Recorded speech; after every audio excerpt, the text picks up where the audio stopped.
तो दोस्तों, स्वागत है। आज हम टाइम में पीछे चलेंगे और बात करेंगे एक जबरदस्त रेस की। ये कोई आम रेस नहीं थी। ये रेस थी मसालों के लिए, व्यापार के लिए और ताकत के लिए। ये थी भारत के लिए दौड़। और पता है, ये टॉपिक सिर्फ मजेदार ही नहीं है, आपके एग्जाम्स के लिए तो सुपर इंपॉर्टेंट है।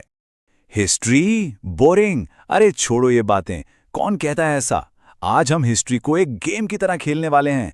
देखेंगे कौन कौन से प्लेयर्स थे, किसने क्या क्या स्मार्ट मूव्स चले और आखिर में ट्रॉफी किसके हाथ लगी। तो चलिए इस गेम को शुरू करते हैं। ये है हमारा आज का पूरा गेम प्लान। सबसे पहले समझेंगे कि ये रेस शुरू ही क्यों हुई, फिर मिलेंगे शुरुआती खिलाड़ियों से, फिर देखेंगे कि कैसे अंग्रेजों ने आकर पूरा गेम ही पलट दिया। उसके बाद होगा ब्रिटेन और फ्रांस के बीच फाइनल मैच। फिर जानेंगे कि चैंपियन कौन बना, और हाँ, आखिर में एग्जाम टॉपर्स के लिए एक जबरदस्त क्विक रिवीजन भी है। तो बने रहिए। तो सबसे बड़ा सवाल, आखिर हर कोई इंडिया की तरफ ही क्यों भाग रहा था? मतलब ऐसा क्या था इंडिया में? वजह थी एक बहुत बड़ा खजाना। भारत के मसाले, सूती कपड़े और दूसरी बेशकीमती चीजें। इनका व्यापार इतना प्रॉफिटेबल था कि यूरोप की हर बड़ी पावर इस खजाने पर कब्जा करना चाहती थी। तो चलो सबसे पहले मिलते हैं उन शुरुआती खिलाड़ियों से जिन्होंने इस रेस में सबसे पहले कदम रखा। इन्होंने ही गेम को स्टार्ट किया और शुरू में तो अच्छी खासी लीड भी ले ली थी। और मैदान में एंट्री होती है प्लेयर नंबर 1 की। पुर्तगाल। साल था 1498, जब इनके एक सेलर वास्को डी गामा ने एक नया समुद्री रास्ता खोज निकाला और सीधा पहुंच गए भारत के कालीकट बंदरगाह। दोस्तों, 1498, ये डेट तो दिमाग में छाप लो, एग्जाम में पक्का आता है। और फिर आया वो साल जिसने पुर्तगालियों का गेम सेट कर दिया। साल था 1510। ये उनके लिए एक टर्निंग पॉइंट था। जानना चाहेंगे क्यों? क्योंकि 1510 में इनके गवर्नर अल्फांसो द अल्बुकर्क, भाई इनको भारत में पुर्तगाली पावर का असली फाउंडर माना जाता है। इन्होंने बीजापुर के सुल्तान से सीधा गोवा छीन लिया। गोवा पर कब्जा करना एक मास्टर स्ट्रोक था। और हां, इससे पहले वो अपनी पहली फैक्ट्री कोचीन में लगा चुके थे। अच्छा, पुर्तगाली तो आ गए, अब सीन में एंट्री होती है प्लेयर नंबर 2 की, डच। पुर्तगालियों के कुछ समय बाद ये भी रेस में शामिल हो गए और इन्होंने 1605 में अपनी पहली फैक्ट्री खोली मसूलीपट्टनम में। ये पॉइंट नोट कर लो, एग्जाम में सीधा सवाल आता है कि डचों की पहली फैक्ट्री कहाँ थी। तो एक तरफ पुर्तगाली और डच अपना गेम जमा ही रहे थे कि मैदान में एक ऐसे प्लेयर की एंट्री हुई जिसने आकर खेल के सारे रूल्स ही बदल दिए। जी हां, आपने सही समझा, हम बात कर रहे हैं अंग्रेजों की। तो तारीख थी 31 दिसंबर साल 1600। इंग्लैंड की महारानी ने ईस्ट इंडिया कंपनी को एक चार्टर दिया, मतलब एक ऑफिशियल परमिशन कि जाओ और पूरब के साथ ट्रेड करो। इसको याद रखने की एक मस्ट ट्रिक है। साल 1600 अंग्रेजों के गेम की शुरुआत के लिए एकदम राउंड फिगर। आसान है ना? अब देखिए, इंडिया में ट्रेड करना है तो मुगल बादशाह से तो परमिशन लेनी पड़ेगी। तो शुरू हुआ मिशन मुगलकोट।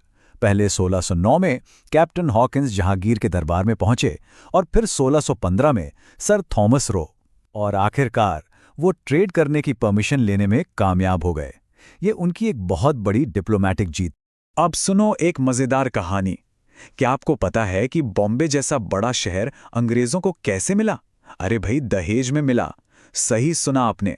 1661 में ब्रिटेन के राजा चार्ल्स II की शादी पुर्तगाल की राजकुमारी से हुई और पुर्तगालियों ने दहेज में पूरा बॉम्बे शहर ही दे दिया। सोचिए जरा, शादी के गिफ्ट में पूरा का पूरा शहर। चार्ल्स II तो सच में बहुत लकी दूल्हे थे, है ना? तो अब तक छोटे मोटे प्लेयर्स जैसे पुर्तगाली और डच रेस में काफी पीछे हो चुके थे और अब बारी थी फाइनल मैच की। मैदान में बचे थे सिर्फ 2 हैवीवेट्स, एक तरफ ब्रिटेन और दूसरी तरफ फ्रांस। ये मुकाबला तय करने वाला था कि असली बॉस कौन है। और इस फाइनल मैच को हम जानते हैं कर्नाटक वॉर्स के नाम से। ये कोई एक दिन का मैच नहीं था, ये दक्षिण भारत पर कंट्रोल के लिए लड़ी गई 3 जबरदस्त लड़ाइयों की एक सीरीज थी। और इन्हीं लड़ाइयों ने फैसला किया कि भारत की इस रेस का असली विनर कौन होगा। तो चलो इस फाइट को राउंड बाय राउंड समझते हैं, बिल्कुल एक बॉक्सिंग मैच की तरह। पहला राउंड था वार्म अप, जो 1746 से 48 तक चला। दूसरा राउंड 1749 से 54 तक, एक असली टर्निंग पॉइंट था। और तीसरा और आखिरी राउंड 1756 से 63 तक, वो था फाइनल नॉकआउट पंच। तो नतीजा क्या रहा? पहला राउंड तो समझो ड्रॉ हो गया, लेकिन दूसरे राउंड में फ्रेंच गवर्नर डुप्ले की हार के साथ गेम पलटा और तीसरे राउंड के आखिर में हुई 1763 की पेरिस की संधि, जिसने भारत में फ्रांस की पॉलिटिकल पावर को पूरी तरह खत्म कर दिया। दोस्तों, ये पेरिस की संधि 1763, इस पे तो स्टार मार्क लगा लो, बहुत जरूरी है।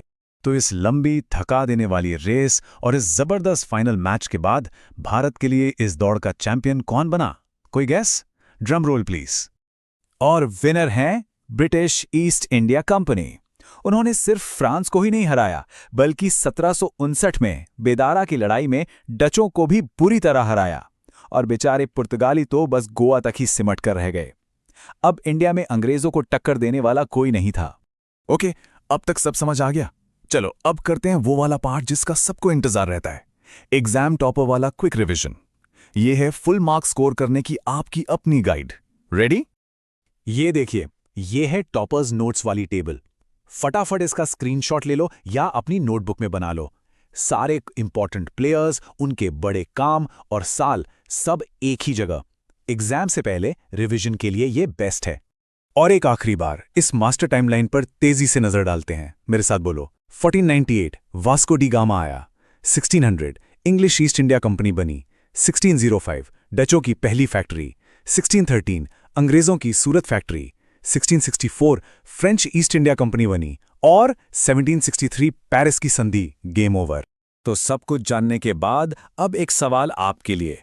आपको क्या लगता है, इस पूरी रेस का असली गेम चेंजर कौन था?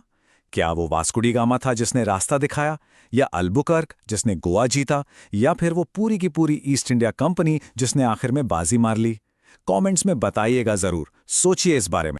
आज हमारे साथ इस ऐतिहासिक रेस का हिस्सा बनने के लिए आपका बहुत बहुत शुक्रिया। उम्मीद है आपको मजा आया होगा और सब कुछ अच्छे से समझ भी आ गया होगा। अगर मजा आया और कुछ नया सीखा तो यार चैनल को सब्सक्राइब तो बनता है। वीडियो को लाइक करें और इसे अपने दोस्तों के साथ भी जरूर शेयर करें ताकि वो भी इस गेम को